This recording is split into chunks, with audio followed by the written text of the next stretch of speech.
Hello students, welcome back to KD classes. So ये video होने वाली है क्लास 7th के स्टूडेंट्स के लिए, क्योंकि इस वीडियो में हम पढ़ने वाले हैं साइंस का लेसन 1 जिसका नाम है न्यूट्रिशन इन प्लांट्स। इस वीडियो में हम पढ़ेंगे इस चैप्टर को इंग्लिश में। हिंदी वाले स्टूडेंट्स के लिए सेम चैप्टर की एक अलग से वीडियो आने वाली है, बट ये वीडियो होने वाली है in English.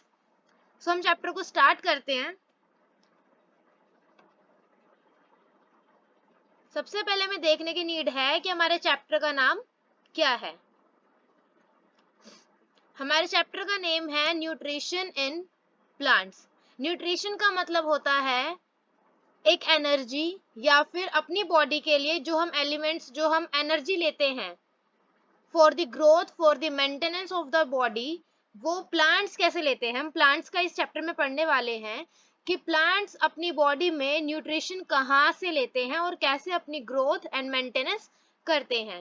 In class 6 you learned In class 6, you learned that food is essential for all living organisms. You also learned that carbohydrates, protein, fats, vitamins and minerals are components of food. यानी कि हमने class 6 में पढ़ा था कि जो food होता है, that food is essential for all living organisms, कि जितने भी लिविंग ऑर्गेनिजम्स होते हैं उनके लिए जो खाना होता है वो बहुत ज्यादा जरूरी होता है। जैसे कि अगर हम ह्यूमन बींग्स को लेकर चले कि जो इंसान है वो ज्यादा से ज्यादा कब तक बिना खाने के रह सकता है, 1 दिन, 2 दिन, 3 दिन, 4 दिन, 1 हफ्ता। लेकिन जब ज्यादा दिन हो जाते हैं तो वो भी बिना खाने के जिंदा नहीं रह सकते। और ये चीज सिर्फ ह्यूमंस के साथ नहीं है, जितने भी लिविंग ऑर्गेनिजम्स होते हैं उन सभी को खाने की जरूरत होती है। And you also learned that carbohydrate, protein, fats, vitamins and minerals are components of food. Components of food का मतलब है कि फूड से हमें कौन कौन सी चीजें मिलती है, यानी कि कौन कौन से न्यूट्रिएंट्स हमें मिलते हैं। जैसे कि carbohydrate, protein, fat, vitamin and minerals, यानी कि ये वो सारी चीजें हैं, ये वो सारे न्यूट्रिएंट्स हैं जो कि सभी लिविंग ऑर्गेनिजम्स को खाने से मिलते हैं, जो भी खाना खाते हैं। These components of food are called nutrients. और यही फूड कंपोनेंट्स जितने भी हमने अभी नाम पढ़े, मैं जितने भी इंपॉर्टेंट चीजें उन्हें हाईलाइट करती चलूंगी। जितने भी हमने अभी नाम देखे, carbohydrate, protein, fats, vitamin and minerals, ये सब क्या है, फूड कंपोनेंट्स हैं। और इन्हीं को क्या बोला जाता है, इन्हीं को बोला जाता है न्यूट्रिएंट्स। एंड न्यूट्रिएंट्स क्या होते हैं, nutrients are necessary for our body. जितने भी न्यूट्रिएंट्स होते हैं उन्हें गेन करना, उन्हें कंज्यूम करना सभी लिविंग ऑर्गेनिजम्स के लिए जरूरी होता है, ताकि वो अपनी बॉडी की ग्रोथ कर सके और मेंटेनेंस कर सके। क्योंकि अगर हमारी बॉडी में ये न्यूट्रिएंट्स नहीं जाएंगे तो हमारी जो बॉडी है वो ग्रोथ नहीं कर पाएगी। ठीक है। All living organisms require food. जितने भी लिविंग ऑर्गेनिजम्स होते हैं सभी को फूड की नीड पड़ती है।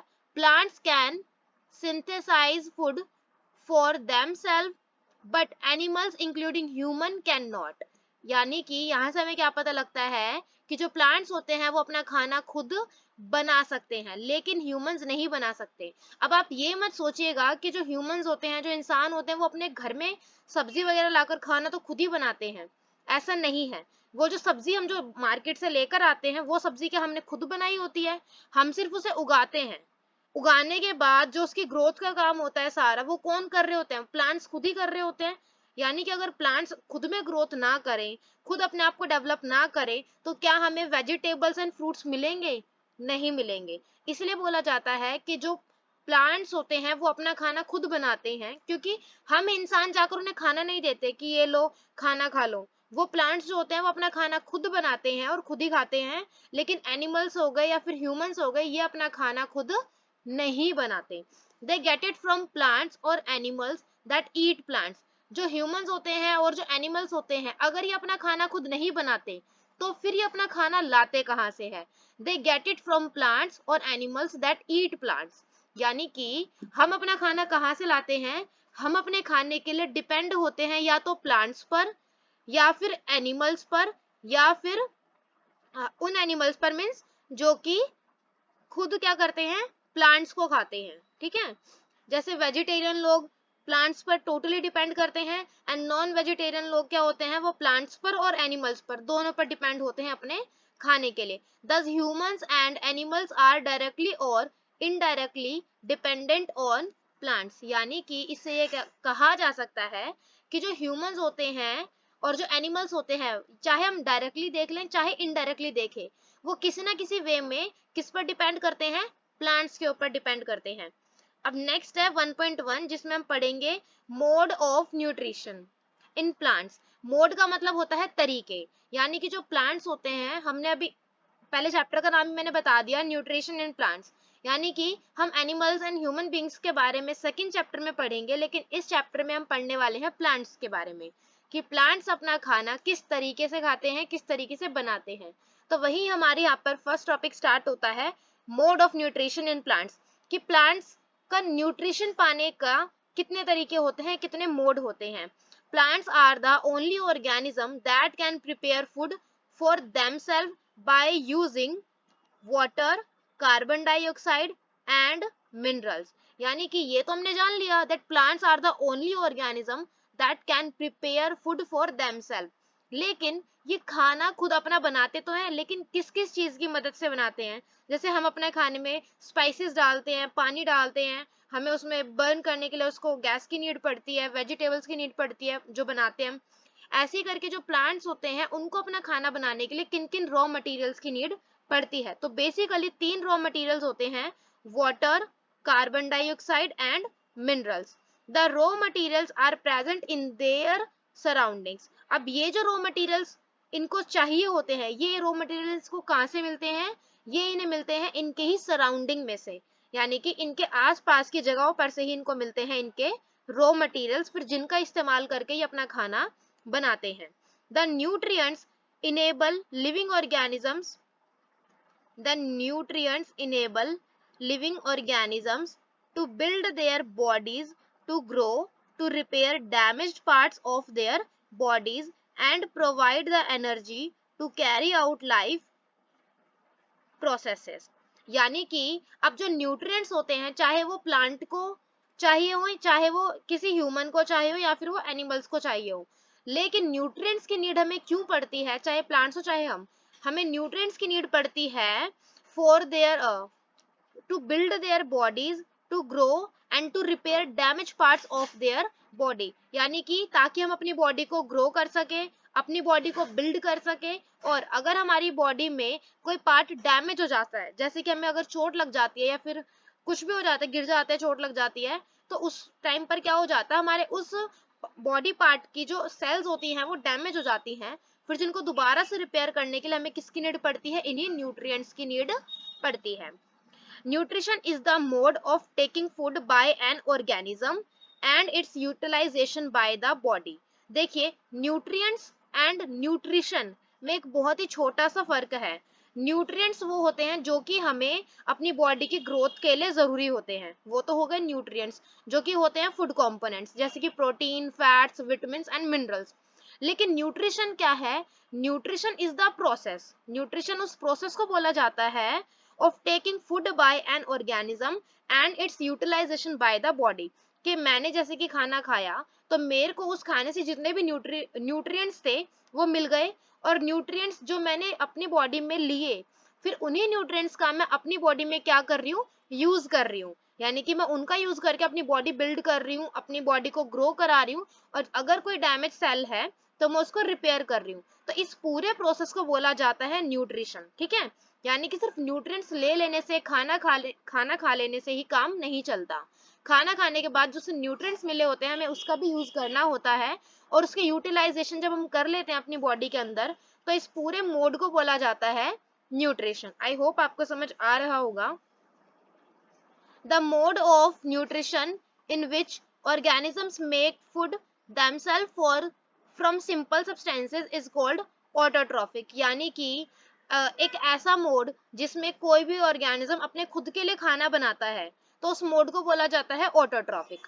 ठीक है, न्यूट्रिशन वो मोड्स होते हैं। ठीक है, लेकिन पहला मोड क्या है, ऑटोट्रॉफिक। ऑटोट्रॉफिक का देखो, ऑटो का मतलब होता है सेल्फ, एंड ट्रोफोस का मतलब होता है नरिशमेंट। यानी कि वो प्रोसेस, वो तरीका जिसमें कोई भी लिविंग ऑर्गेनिज्म अपने खुद के लिए खाना बनाता है, उसे बोला जाता है autotrophic. Therefore plants are called autotrophs, इसीलिए प्लांट्स को क्या बोला जाता है, ऑटोट्रॉफ्स बोला जाता है। अब ऑटोट्रॉफ्स क्या होते हैं, ये कुछ नाम आएंगे जिनको आपको याद करना पड़ेगा, इनके डेफिनेशन के ये होते क्या हैं, उसमें आप कंफ्यूज ना हो जाएं, इसलिए मैं आपको बीच बीच में रिवाइज कराती रहूंगी। ऑटोट्रॉफ्स क्या होते हैं, ऑटोट्रॉफ्स उन लिविंग ऑर्गेनिजम्स को बोला जाता है जो कि अपने खाने के लिए किसी दूसरे पर डिपेंड नहीं रहते। देखा ना भी हमने कि ऑटो का मतलब क्या होता है, सेल्फ, यानी कि जो सेल्फ डिपेंडेंट होते हैं, जो अपना खाना खुद बनाते हैं। एंड अभी हमने जाना था कि plants are the only organism that can make food for themself, यानी कि प्लांट्स को हम क्या बोल सकते हैं, प्लांट्स को हम बोल सकते हैं ऑटोट्रॉफ्स, क्योंकि वो अपना खाना खुद बनाते हैं। Animals and most other organisms take in food prepared by plants, they are called heterotrophs, यानी कि जो अपना खाना खुद बनाते हैं उनको बोला जाता है ऑटोट्रॉफ्स, एंड जो अपना खाना खुद नहीं बनाते लेकिन अपने खाने के लिए किसी दूसरे पर या प्लांट्स पर डिपेंड करते हैं उनको बोला जाता है हेटेरोट्रॉफ्स। अभी हमने जाना कि प्लांट्स होते हैं ऑटोट्रॉफ्स, तो जो प्लांट ऑटोट्रॉफ्स होते हैं क्योंकि वो अपना खाना खुद बनाते हैं, तो एनिमल्स एंड ह्यूमन बींग्स क्या होंगे, एनिमल एंड ह्यूमन बींग्स अपना खाना खुद नहीं बनाते, वो अपने खाने के लिए प्लांट्स पर एंड एनिमल्स पर डिपेंड करते हैं, इसलिए इनको हेटेरोट्रॉफ्स की कैटेगरी में रखा जाता है। हेटेरोज का मतलब आप यहाँ पर देख सकते हैं, हेटेरोज का मतलब होता है अदर, यानी कि जो अदर्स पर डिपेंड करते हैं। Now we may ask where the food factories of plant are located. अब हमारे माइंड में ये ख्याल आएगा कि जैसे हमारे लिए जो खाना बनता है वो हमारे घर के किचन में बनता है, ऐसे ही जब प्लांट्स अपना खाना खुद बनाते हैं तो उनका जो खाना होता है वो कहाँ बनता है, प्लांट के अंदर उनका खाना कहाँ बनता है, यानी कि now we may ask where the food factories of plants are located, कि जो प्लांट की जो फूड फैक्ट्रीज होती हैं, खाना बनाने का जो उनका प्रोसेस होता है वो कहाँ पर होता है। Whether food is made in all parts of a plant और ओनली इन सर्टेन पार्ट्स। अब हमारे माइंड में ये भी सवाल आएगा कि क्या इतना बड़ा अगर पेड़ है तो क्या पूरे पेड़ के अंदर ही होते होगा ये प्रोसेस खाना बनाने का, कि भाई पूरे प्लांट के अंदर ही, पूरे पेड़ के अंदर ही खाना बनाया जा रहा है, फिर वो खुद ही खा ले रहे हैं, या फिर प्लांट के अंदर खाना बनाने के लिए एक सर्टेन पार्ट होता होगा कि नहीं भाई पूरे पेड़ के लिए इसी जगह पर खाना बनाया जाएगा, फिर यहीं से वो सर्व कर दिया जाएगा पूरे पेड़ को। How do plants obtain the raw materials from the surroundings? How do they transport them to the food factories of plant? अब अभी भी हमने ये भी जाना था कि पौधों को खाना बनाने के लिए कुछ रॉ मटेरियल्स की नीड होती है। अब आप बताइए कि वो कौन से रॉ मटेरियल्स थे, वो थे वाटर, कार्बन डाइऑक्साइड एंड, बताइए क्या था, हाँ जी, water, carbon dioxide and minerals थे। ठीक है, अब ये रॉ मटेरियल्स उनको सराउंडिंग से मिलते कैसे हैं, और जब उन्हें ये रॉ मटेरियल्स मिल जाते हैं तो उसके बाद वो इन रॉ मटेरियल्स को फूड फैक्ट्रीज तक कैसे पहुंचाते होंगे। ठीक है, ये क्वेश्चंस है जो कि हमारे मन में आ सकते हैं, अब इन्हीं क्वेश्चंस के आंसर हमें मिलते जाएंगे। नेक्स्ट हमारा टॉपिक है photosynthesis, food making process in plants. I think इसको सभी जानते होंगे, चाहे पूरा ना जानते हो बट थोड़ा बहुत तो पता ही होगा कि फोटोसिंथेसिस होता क्या है। Photosynthesis is the process in which और by which the plants make their own food, यानी कि प्लांट्स जिस प्रोसेस से अपना खाना बनाते हैं उस प्रोसेस को बोला जाता है फोटोसिंथेसिस। यहाँ पर आपको आपके पहले क्वेश्चन का आंसर मिल जाएगा जो हमने भी जाना था कि प्लांट्स की फूड फैक्ट्री कहाँ होती है। Leaves are the food factories of plants, कि प्लांट्स की फूड फैक्ट्रीज क्या होती हैं, लीव्स, यानी कि कोई भी पेड़ हो चाहे कोई पौधा हो लेकिन उसके अंदर जो खाना बनाने का प्रोसेस होता है वो कहाँ किया जाता है, खाना बनाने का प्रोसेस होता है उनकी लीव्स के अंदर। ये बात याद रखिएगा कि पेड़ के अंदर जो खाना बनाया जाता है वो बनाया जाता है उसकी लीव्स में, वो उसके स्टेम में नहीं बनाया जाता, वो उसके रूट्स में नहीं बनाया जाता, वो उसके ब्रांचेस में नहीं बनाया जाता, वो बनाया जाता है उनकी लीव्स के अंदर। Therefore all the raw materials must reach the leaf. अब अगर खाना लीव्स के अंदर बनता है तो जितना भी रॉ मटेरियल हमें खाना बनाने में लगता है वो सारा रॉ मटेरियल लीव्स तक पहुंचाना जरूरी होता होगा, क्योंकि जब तक वहां पर रॉ मटेरियल नहीं पहुंचेगा तब तक वहां पर खाना बनेगा कैसे।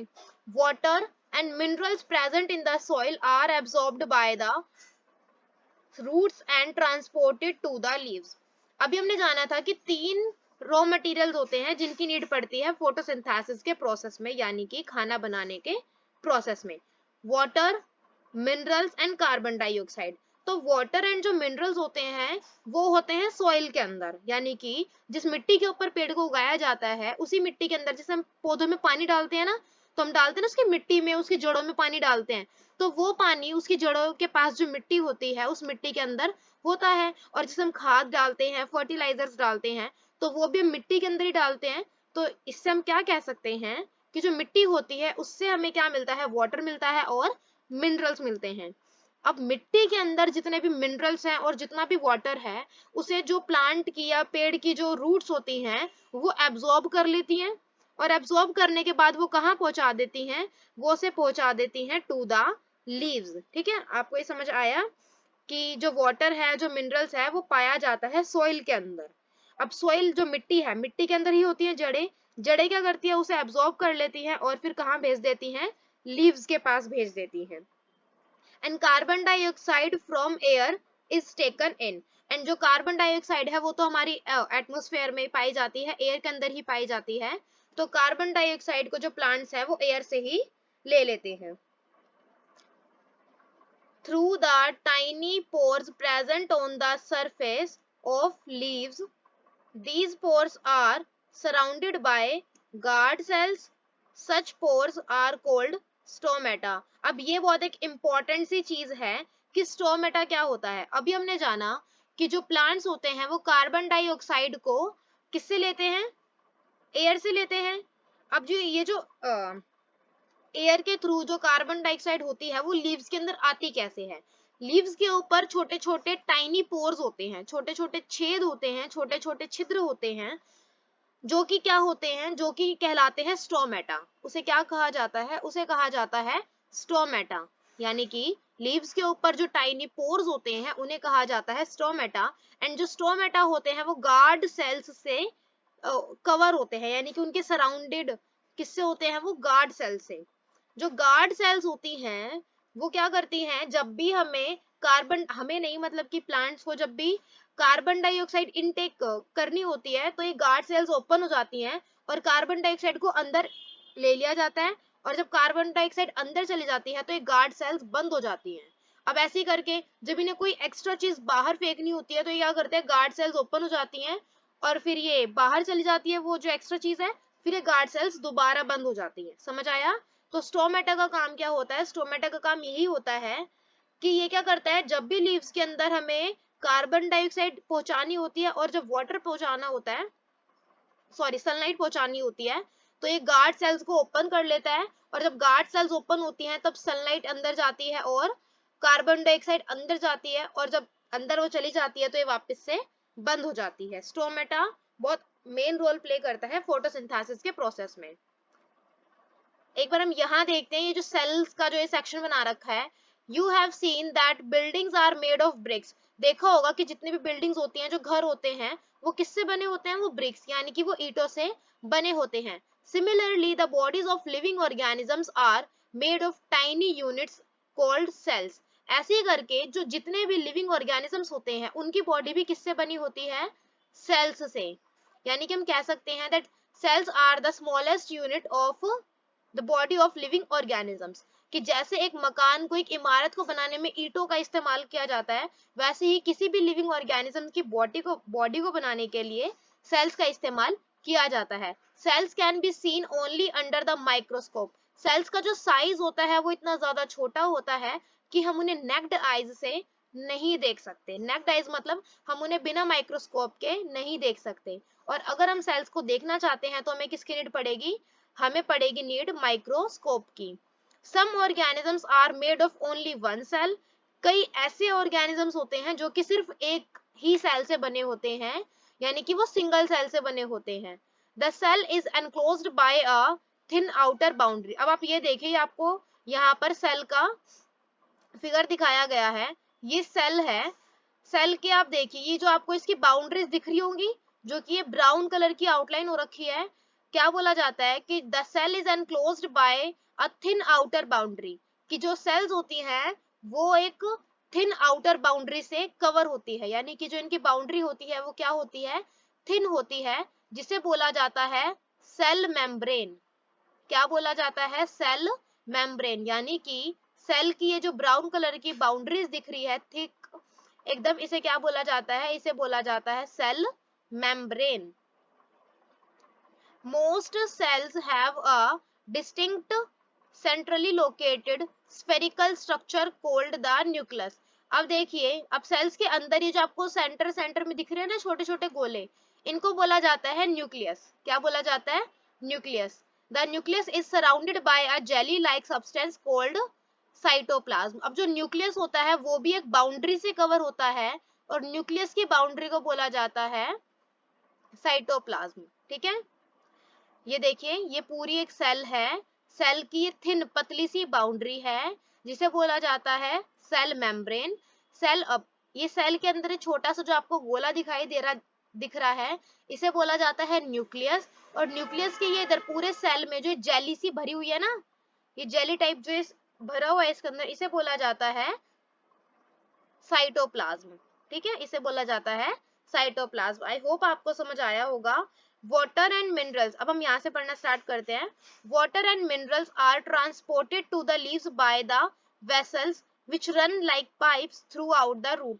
अभी मैंने आपको बताया था कि जैसे कि ये कोई प्लांट होता है, प्लांट का जो स्टेम होता है, प्लांट का जो तना होता है, उसके नीचे रूट्स होती हैं जो कि मिट्टी में लगी होती है। अब मिट्टी के अंदर जितना भी वाटर है, जितने भी न्यूट्रिएंट्स हैं, वो रूट्स के थ्रू क्या कर लिए जाते हैं? एब्जॉर्ब कर लिए जाते हैं, और फिर वही जो वाटर और मिनरल्स है वो लीव्स तक पहुंचा दिया जाता है। लेकिन ये पहुंचता कैसे है? ये पहुंचता है, कहाँ गया?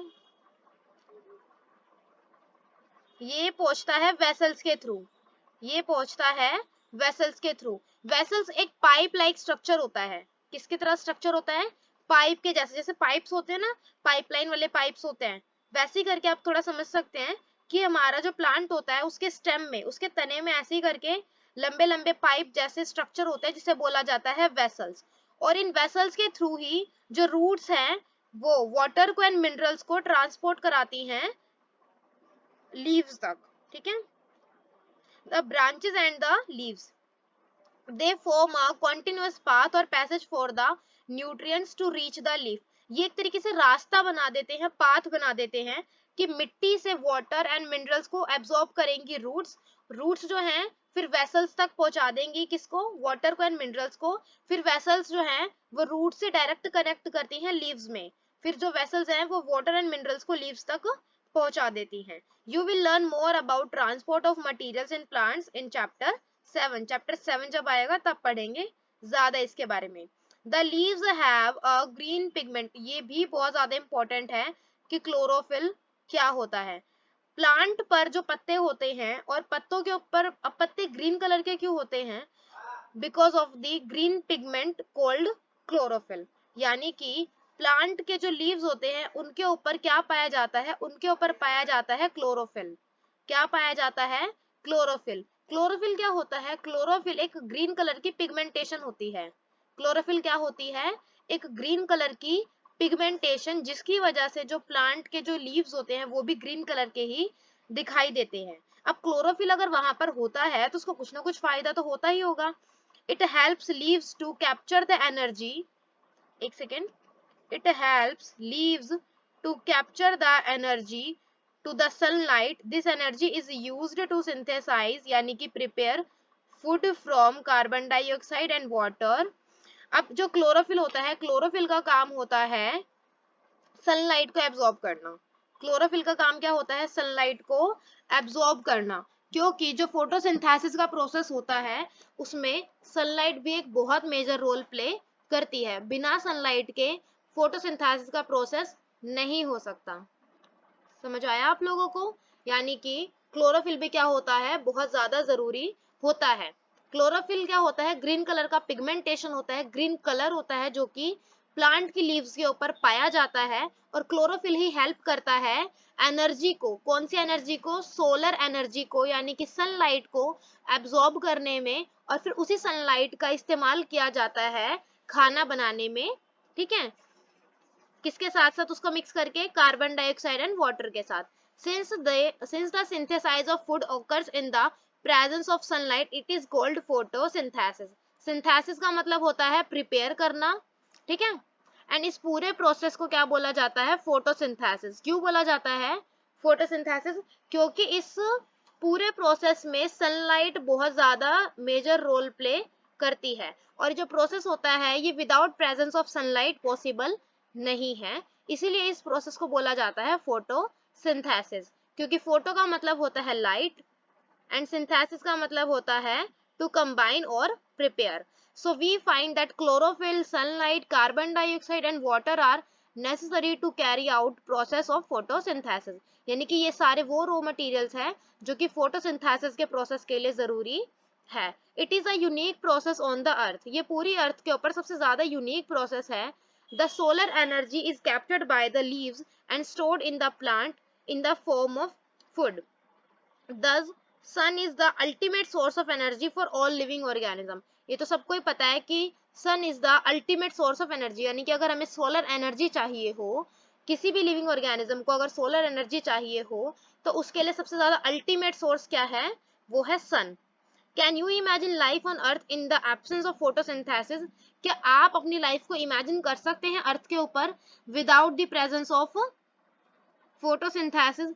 क्योंकि अगर देखिए फोटोसिंथेसिस का प्रोसेस नहीं होगा तो पौधों के अंदर खाना नहीं बन पाएगा, और पौधों के अंदर अगर खाना नहीं बनेगा तो वो जिंदा नहीं रह पाएंगे, और अगर पूरी अर्थ पर पौधे ही नहीं होंगे तो हमें ऑक्सीजन नहीं मिलेगी, और अगर हमें ऑक्सीजन नहीं मिलेगी तो हम भी जिंदा कैसे ही रह पाएंगे। यानी कि अगर पौधे ही ना हो पूरी अर्थ पर तो हम इंसान, हम बाकी के लिविंग ऑर्गेनिजम्स भी जिंदा नहीं रह सकते। इसलिए हमेशा बोला जाता है कि पेड़ लगाओ पेड़ बचाओ।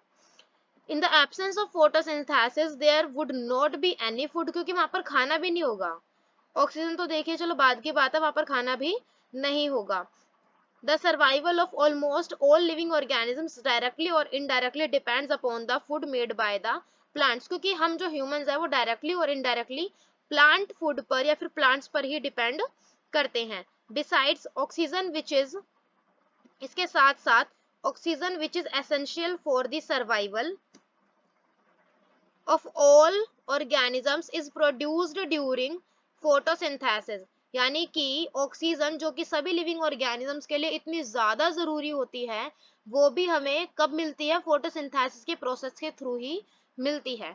क्योंकि जब फोटोसिंथेसिस का प्रोसेस होता है तो जो प्लांट्स होते हैं वो कार्बन डाइऑक्साइड को लेते हैं और ऑक्सीजन को रिलीज करते हैं, ठीक है, क्योंकि इनको खाना बनाने के लिए कार्बन डाइऑक्साइड की नीड पड़ती है और हमें जिंदा रहने के लिए ऑक्सीजन की नीड पड़ती है, इसलिए हम दोनों ही एक दूसरे पर डिपेंड करते हैं। इन the absence of photosynthesis life would be impossible on the earth. अगर फोटोसिंथेसिस का प्रोसेस नहीं होगा तो अर्थ पर लाइफ ही पॉसिबल नहीं हो पाएगी। During photosynthesis chlorophyll containing cells of leaves in the presence of sunlight use carbon dioxide and water to synthesize carbohydrate। अब देखिए जो प्लांट्स होते हैं ना वो अपना खाना तो बनाते हैं, किस प्रोसेस के थ्रू बनाते हैं? इस प्रोसेस को बोला जाता है फोटोसिंथेसिस, ये भी हमने जान लिया। लेकिन जो पौधे अपना खाना बनाते हैं वो किस फॉर्म में बनाते हैं? ये अपना खाना बनाते हैं कार्बोहाइड्रेट के फॉर्म में। किसके फॉर्म में बनाते हैं? कार्बोहाइड्रेट के फॉर्म में।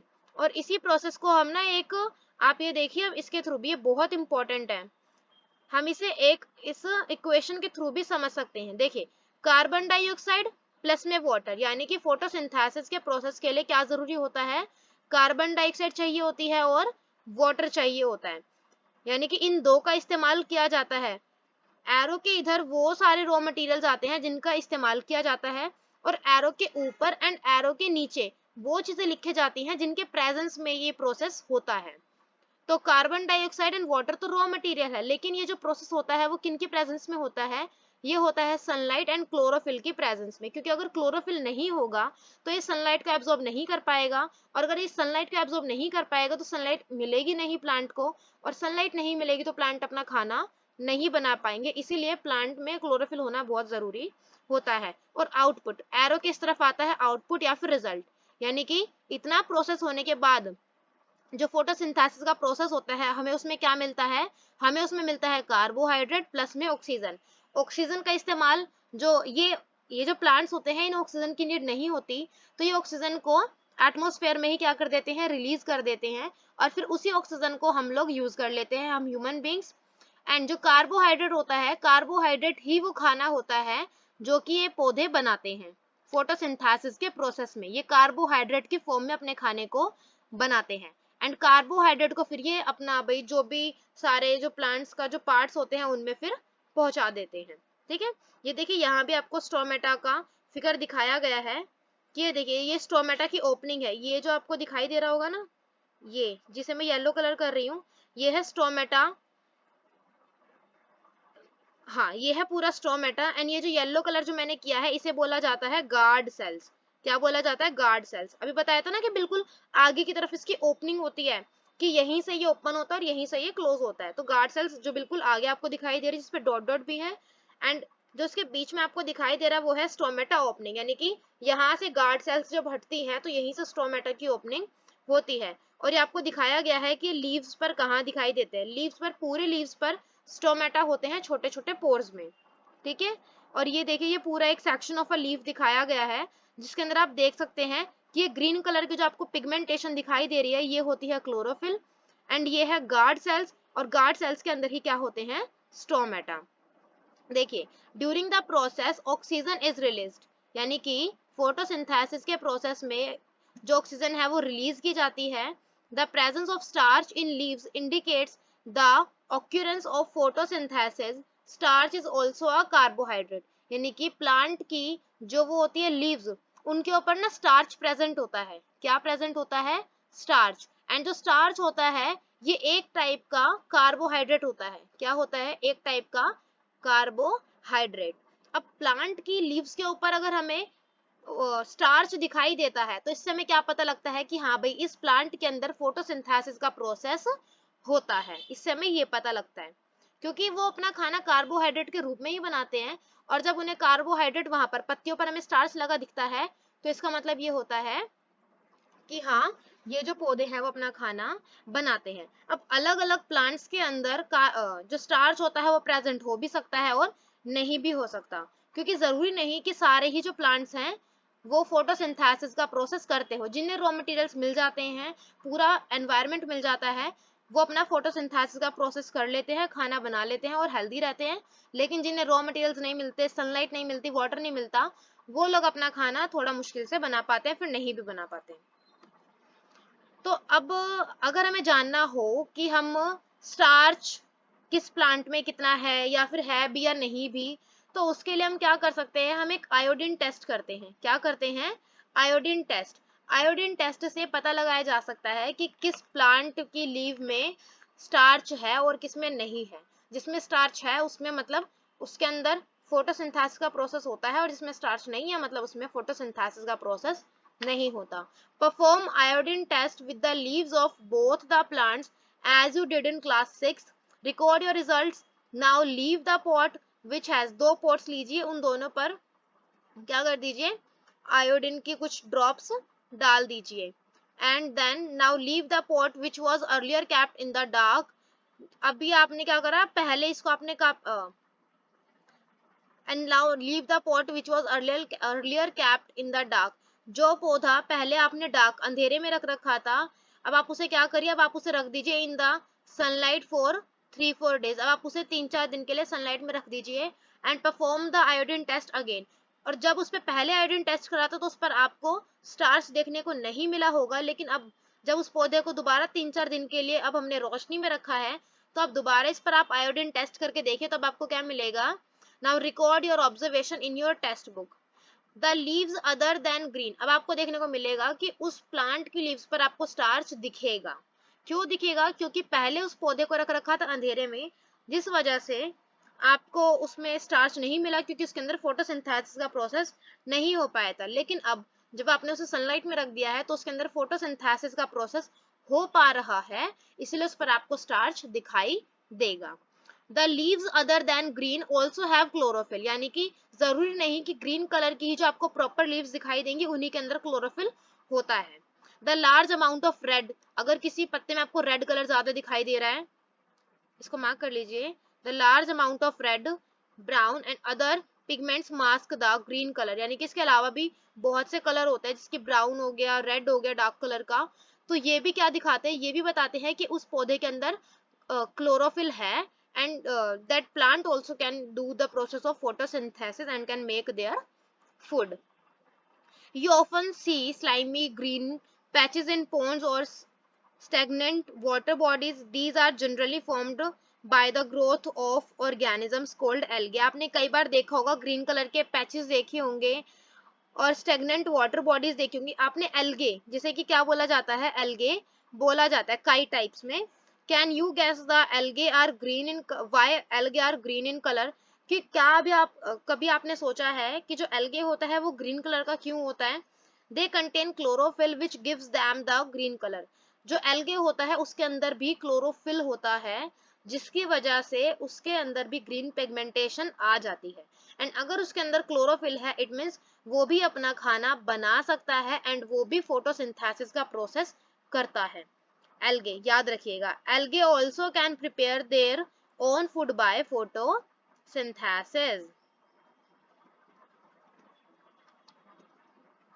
नेक्स्ट हेडिंग है synthesise of plant food other than carbohydrates, यानी कि अब जो पौधे होते हैं वो अपना खाना कार्बोहाइड्रेट के रूप में बनाते हैं, लेकिन क्या सिर्फ पौधों को एनर्जी के लिए कार्बोहाइड्रेट ही न्यूट्रिएंट चाहिए होता होगा?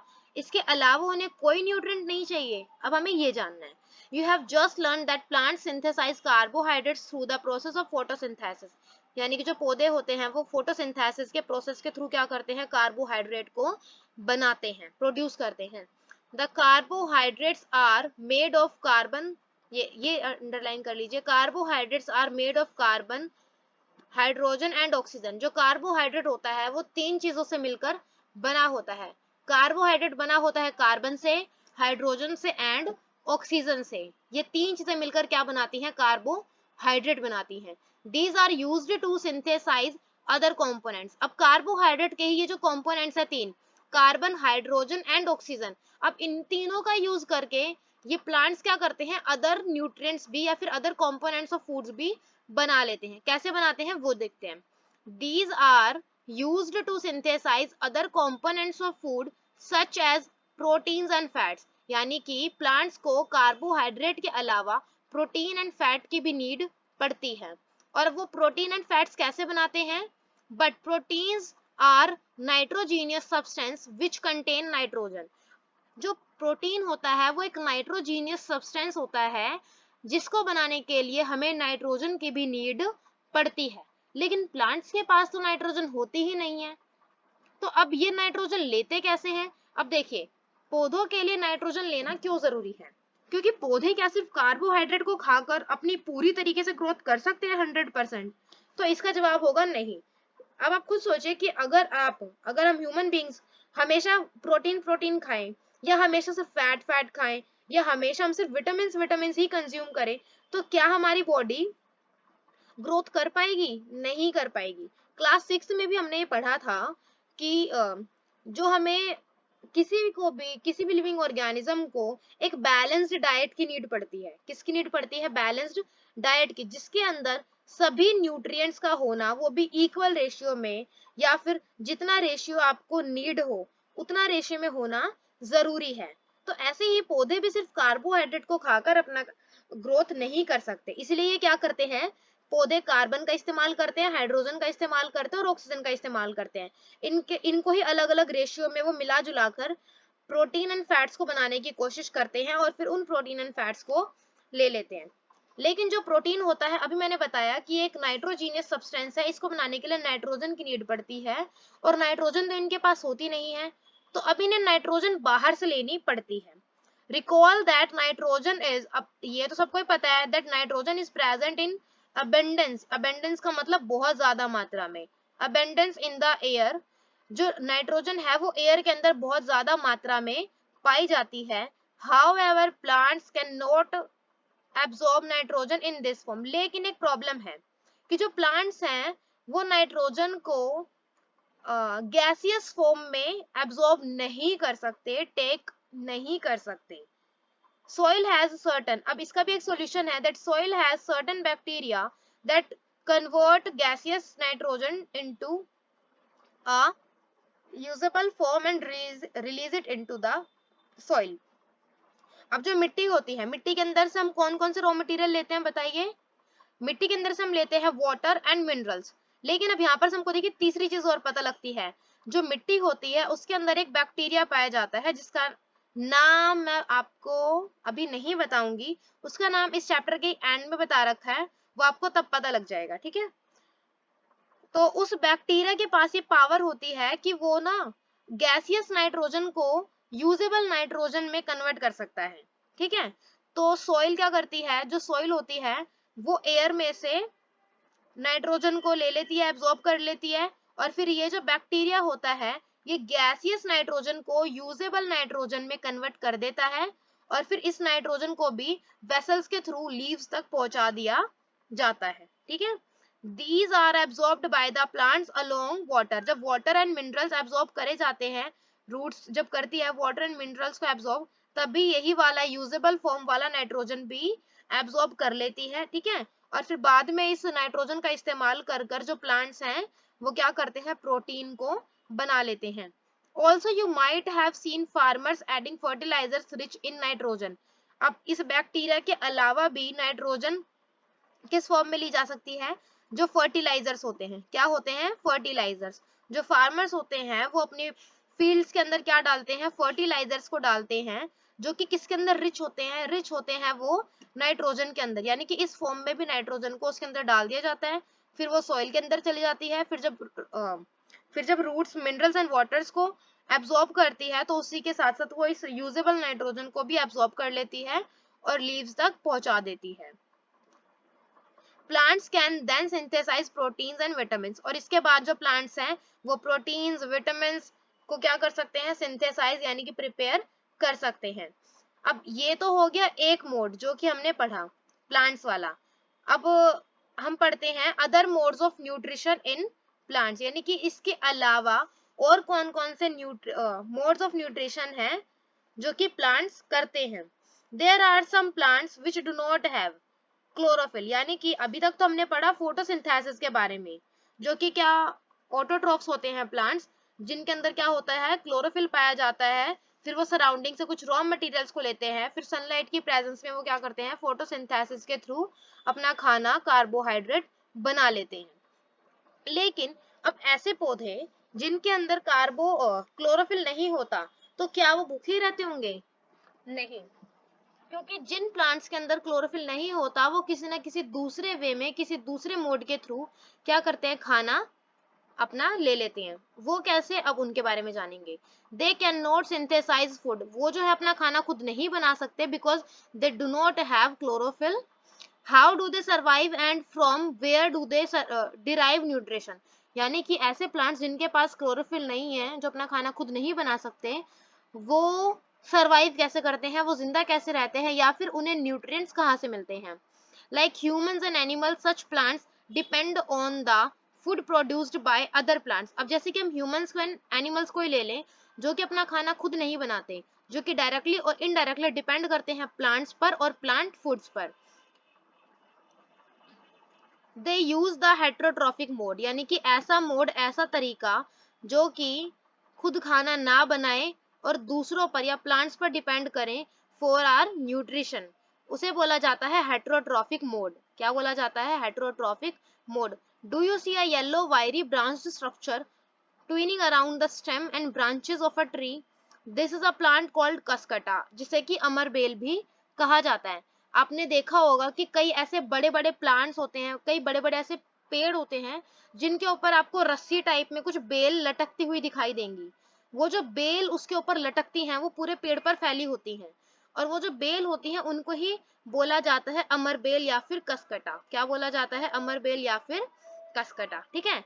It does not have chlorophyll, और जो बेल लटकी होती है, जो अमर बेल लटकी होती है पेड़ों के ऊपर, उसके अंदर क्लोरोफिल नहीं होता, वो थोड़ी येलोइश कलर की होती है। It takes readymade food from the plants, अब इसके अंदर क्लोरोफिल नहीं होता, दैट मीन्स ये जो है फोटोसिंथेसिस का प्रोसेस नहीं कर सकती और अपना खाना खुद नहीं बना सकती। तो ये क्या करती है, ये रेडीमेड फूड को ले लेती है, यानी कि ये किसी और का बनाया हुआ खाना ही खुद खा लेती है। It takes ready-made food from the plant on which it is climbing। यानी कि अमर बेल या फिर कसकटा जिस प्लांट के ऊपर, जिस पेड़ के ऊपर ये लटक रही होती है ना, ये उसी पेड़ के क्या कर लेती है, न्यूट्रिएंट्स को और खाने को खा लेती है। जैसे कि कोई पेड़ है जो कि अपना खाना बना रहा है, उसके पास क्लोरोफिल भी है, उसे सनलाइट भी मिल रही है, सारे मिनरल्स भी मिल रहे हैं, तो वो अपना खाना बना रहा है। तो उसी के ऊपर ये जो कसकटा है, जो अमर बेल है, वो उग जाती है अपने आप ही और उसके ऊपर पूरे पेड़ पर फैल जाती है।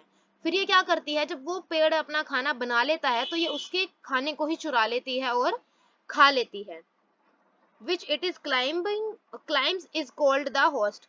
जो ये अमर बेल होती है, ये जिस पेड़ पर लटक रही होती है, उस पेड़ को बोला जाता है host।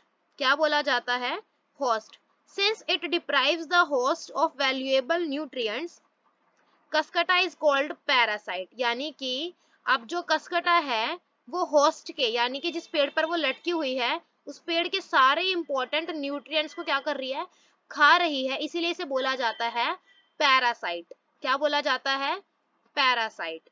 RV are we and other animals also a kind of parasite. यानी कि अगर हम ह्यूमंस की बात करें या फिर अगर हम एनिमल्स की बात करें, तो क्या ये भी पैरासाइट्स कहलाते हैं? You should think about it and discuss with your teacher. Have you seen or heard of plants that can eat animals? There are a few plants which can trap insects and digest them। ये आप लोगों ने definitely देखा होगा किसी ना किसी TV cartoon में या फिर किसी बुक्स वगैरह में तो देखा होगा। जैसे कि ये पहले वाला है पिचर प्लांट एंड ये क्या करते हैं, ये कुछ टाइप के पौधे होते हैं जो कि इंसेक्ट्स को ट्रैप करते हैं और फिर उसे डाइजेस्ट कर लेते हैं और फिर इंसेक्ट्स के अंदर जितने भी न्यूट्रिएंट्स होते हैं फिर उसको ये गेन कर लेते हैं। Is it not amazing? क्या ये थोड़ा इंटरेस्टिंग नहीं लगता सुनने में कि कोई प्लांट जो है वो इंसेक्ट्स को एकदम ग्रैब कर लेता है, ट्रैप कर लेता है और फिर उसके न्यूट्रिएंट्स को एब्जॉर्ब कर लेता है उसे डाइजेस्ट करके। सच प्लांट्स मे बी ग्रीन और ऑफ सम अदर कलर्स। ये जो प्लांट्स होते हैं वो ग्रीन कलर के हो भी सकते हैं और किसी दूसरे कलर के भी हो सकते हैं। Look at the plant the in figure 1.6 the pitcher like or jug like structure. ये है एक पिचर लाइक स्ट्रक्चर और ये है एक jug like structure. Is the modified part of leaf. ये जो होते हैं ये लीफ का ही एक मॉडिफाई रूप होता है।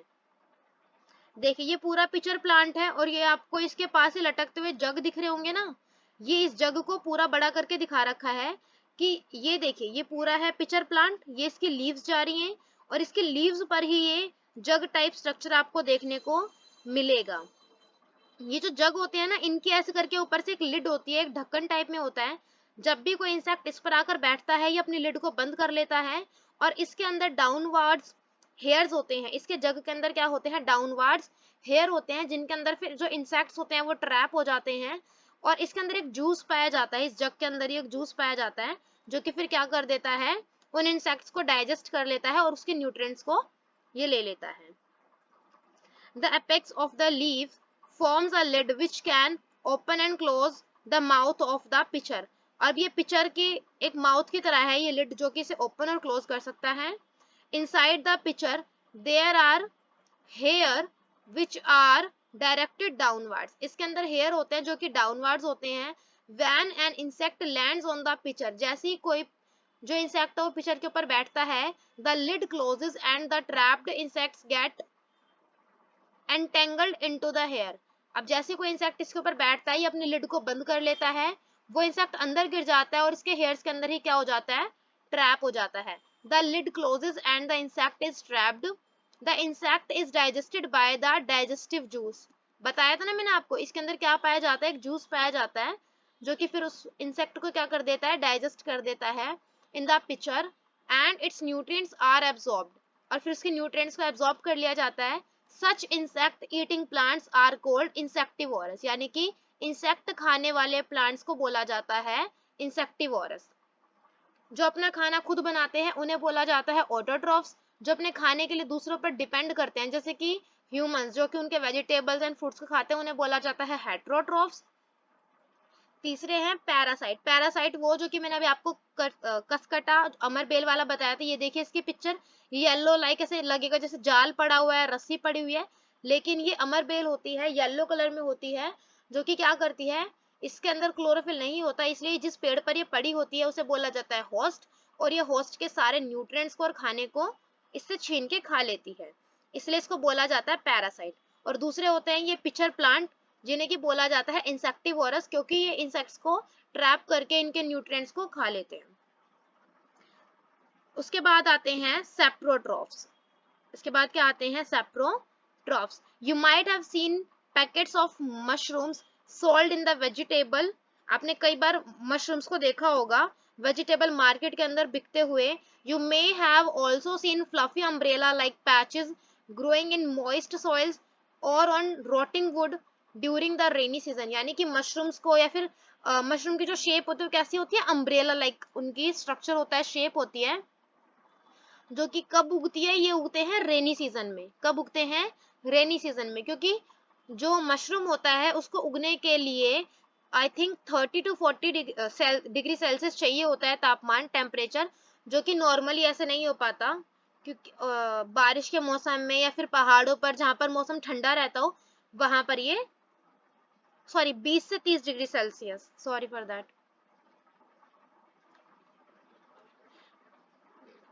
अब नेक्स्ट है, let us find out what type of nutrients they need to survive and from where did they get them. These organisms are called fungi. अब आपको ये ब्रेड दिखाई दे रही होगी ऊपर, ये ब्रेड आपको दिखाई दे रही होगी, इसे आप क्लोज से देखिए, यहाँ पर देख सकते हैं, ये क्या कहलाती है, इसको बोला जाता है फंगी। इसे क्या बोला जाता है, fungi. They have a different mode of nutrition, इनका एक खुद का एक अलग तरीका होता है न्यूट्रिशन को लेने का, क्योंकि इनके पास भी फोटोसिंथेसिस का प्रोसेस नहीं होता। They absorb the nutrients from the bread, ये ब्रेड पर, अचार पर, कुछ खाने की चीजों पर ये लग जाती है फंगी, फिर ये क्या करती है, ये फिर उसी खाने से उसके न्यूट्रिएंट्स को ले लेती है, एब्जॉर्ब कर लेती है। This mode of nutrition in which organisms take in nutrients from dead and decaying matter is called saprotrophic nutrition, यानी कि एक ऐसा प्रोसेस, एक ऐसा मेथड जिसमें जो न्यूट्रिशन है वो डेड सेल्स से लिए जाते हो, डेड ऑर्गेनिज्म से लिए जाते हो, तो उन्हें बोला जाता है saprotrophic nutrition. And such organisms with saprotrophic mode of nutrition are called saprotrophs, यानी कि ऐसे लिविंग ऑर्गेनिजम्स जो कि अपने खाने को मरे हुए जानवरों से, मरे हुए इंसेक्ट्स से लेते हैं। पिचर प्लांट देखिए, वो मरे हुए से नहीं लेता, वो इंसेक्ट उस पर आकर बैठता है, वो जिंदा होता है, फिर वो उसको अपने लिड के थ्रू उसको अंदर ले जाता है, फिर उसको डाइजेस्ट कर लेता है, वो उसको मरे हुए पे नहीं करता, ना वो उसको मारता। ऐसी कचकटा भी वो प्लांट को मारती नहीं है, वो डायरेक्ट बस उसका न्यूट्रिशन इनके फूड ले लेती है। लेकिन सेप्रोट्रॉफ्स वो होते हैं जो कि मरे हुए ऑर्गेनिजम्स के थ्रू क्या करते हैं, अपने न्यूट्रिशन के लिए डिपेंड करते हैं। Fungi also grow on pickles, जो फंगी है वो पिकल पर यानी अचार पर, leather clothes and other articles that are left in hot and humid weather for long time, यानी कि बारिश के मौसम में जैसे किसी भी चीज को खुला छोड़ दिया तो उस पर क्या हो जाता है, फंगी लग जाता है। During the rainy season they spoil many things, ask your parents about the menace of fungi in your house. Wet and warm wings they germinate and grow, यानी कि ये जो फंगी होती है इसके जो पार्टिकल्स है वो एयर में पाए जाते हैं, जैसे इसे एनवायरनमेंट मिलता है, इसे ह्यूमिड वेदर मिलता है, ये किसी भी चीज पर जाकर बैठ जाती है और बैठने के बाद फिर अपने आप को ग्रो करते रहते हैं और बढ़ाते रहते हैं, अपने आप को जर्मिनेट करते रहते हैं। Some organisms live together and share both shelter and nutrients, this relationship is called symbiosis, ये भी बहुत इंपॉर्टेंट है, यानी कि जो कुछ ऑर्गेनिजम्स होते हैं, जो कुछ लिविंग ऑर्गेनिजम्स होते हैं, वो क्या करते हैं, वो साथ में रहते हैं, और साथ में रहने पर क्या करते हैं, यानी कि वो शेल्टर भी अपना एक दूसरे के साथ शेयर करते हैं, अपना फूड भी एक दूसरे के साथ शेयर करते हैं, एंड ऐसे ही रिलेशनशिप को बोला जाता है सिम्बियोसिस। उसके एग्जांपल्स भी देखेंगे हम। For example certain fungi live inside the roots of plant, कई बार जो फंगी होती है वो प्लांट के रूट्स में पाई जाती है, and the plant provide nutrients to the fungus and in return the fungus provides water and certain nutrients. अब देखिए, जो फंगस होती है वो कई बार प्लांट की रूट्स में लग जाती है, प्लांट की रूट्स में पाई जाती है, तो अब प्लांट क्या करता है, उसे रहने के लिए जगह दे रहा होता है, शेल्टर दे रहा होता है, एंड उसको अपना खाना दे रहा होता है, क्योंकि जो फंगस होती है वो अपना खाना खुद नहीं बना पाती, इसलिए प्लांट जो खाना अपने लिए बनाता है उसमें से थोड़ा खाना फंगी को दे देता है। एंड इन रिटर्न, यानी कि इसके रिटर्न में जो फंगस होते हैं वो क्या करती है, उसके पास जितना वाटर होता है एंड जितने न्यूट्रिएंट्स होते हैं वो किसको, वो मिट्टी के अंदर छोड़ देती है, और फिर मिट्टी में से जो रूट्स हैं वो अपने थ्रू से ले जाती हैं। In organisms called lichens, a chlorophyll containing partner which is an algae and a fungus live together। अब देखिए यहाँ पर एक और सिम्बियोसिस का रिलेशनशिप बताया गया है, जो कि है एल्गे का एंड फंगस का। एल्गे एंड फंगस भी कई बार हमें साथ में देखने को मिलते हैं। The fungus provides shelter, water and minerals to the algae. अब जो फंगस है वो क्या करती है, वो एल्गे को शेल्टर देती है, वाटर देती है एंड मिनरल्स देती है, and in return the algae prepare and provides food for the fungus। Fungus अपना खाना खुद नहीं बना पाती, लेकिन जो एल्गे होते हैं वो उसके अंदर क्लोरोफिल होता है, वो अपना खाना खुद बना सकता है। इसीलिए जब फंगस जो होती है वो एल्गे को रहने के लिए शेल्टर देती है, वाटर देती है, मिनरल्स देती है, तो एल्गे भी फूड प्रिपेयर कर कर थोड़ा खाना खुद खा लेता है एंड थोड़ा खाना उसको खिला देता है। यहाँ तक हमने पढ़े mode of nutrition in plants. ठीक है, आई होप आपको समझ आया होगा। एंड इसके बाद भी अगर आपको कोई भी डाउट हो तो आप मेरे को कमेंट सेक्शन में पूछ सकते हैं। How nutrients are replenished in the soil. अब जो न्यूट्रिएंट्स होते हैं वो सॉइल के अंदर कैसे भरे जाते हैं, या फिर कैसे उनकी जो मात्रा है, जो क्वांटिटी होती है उसे कंटिन्यूस रखा जाता है। Have you seen farmers spreading manure और फर्टिलाइजर्स इन द फील्ड्स और Gardner's using them in loans and और इन पॉट्स। आपने देखा होगा कि जो फार्मर्स होते हैं वो अपनी फील्ड्स के अंदर अपनी क्रॉप्स के यहाँ के क्या डालते हैं, मिट्टी में वो मैन्योर एंड फर्टिलाइजर्स को डालते हैं। मैन्योर का मतलब होता है खाद, फर्टिलाइजर्स का मतलब होता है उर्वरक। एंड आपने देखा होगा कि जो गार्डनर होते हैं वो भी प्लांट के अंदर ऐसे डालते हैं पॉट्स के अंदर। ठीक है, you learn that plants absorb minerals and nutrients from the soil. ये हमने अभी पढ़ा था कि जो प्लांट्स होते हैं वो मिनरल्स एंड वाटर को कहाँ से एब्सॉर्ब करते हैं, सॉइल से। So their amount in the soil keep on declining.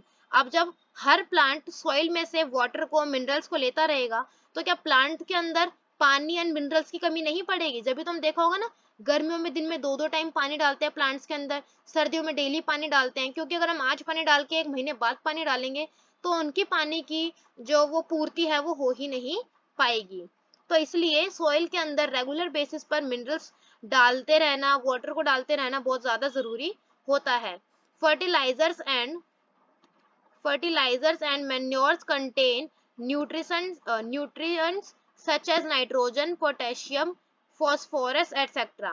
अब जो फर्टिलाइजर्स का एंड मैन्योर्स का इस्तेमाल किया जाता है सॉइल के अंदर प्लांट्स में, उनका इस्तेमाल क्यों किया जाता है, क्योंकि फर्टिलाइजर्स में एंड मैन्योर्स के अंदर क्या होता है, इनके अंदर बहुत सारे न्यूट्रिएंट्स पाए जाते हैं, जैसे कि नाइट्रोजन, पोटेशियम, फॉस्फोरस। ठीक है, these nutrients need to be added from time to time to enrich the soil. Soil को अगर हम सॉइल की क्वालिटी को बढ़ाते रहना चाहते हैं, इनहेंस करते रहना चाहते हैं, तो हमें रेगुलर बेसिस पर सॉइल में फर्टिलाइजर्स एंड मैन्योर का इस्तेमाल करते रहना पड़ता है, ताकि इसके अंदर के मिनरल्स खत्म ना हो।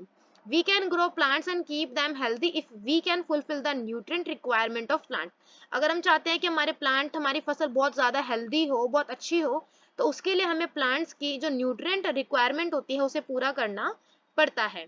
Usually crop plants absorb a lot of nitrogen and the soil becomes deficient in nitrogen. जो क्रॉप होती हैं, जो फसलें होती हैं वो ज्यादा मात्रा में, क्योंकि उनको ज्यादा नाइट्रोजन की जरूरत होती है, इसलिए वो ज्यादा मात्रा में क्या करती हैं, सॉइल से नाइट्रोजन को एब्सॉर्ब करती है, इसलिए सॉइल के अंदर नाइट्रोजन की कमी हो जाती है।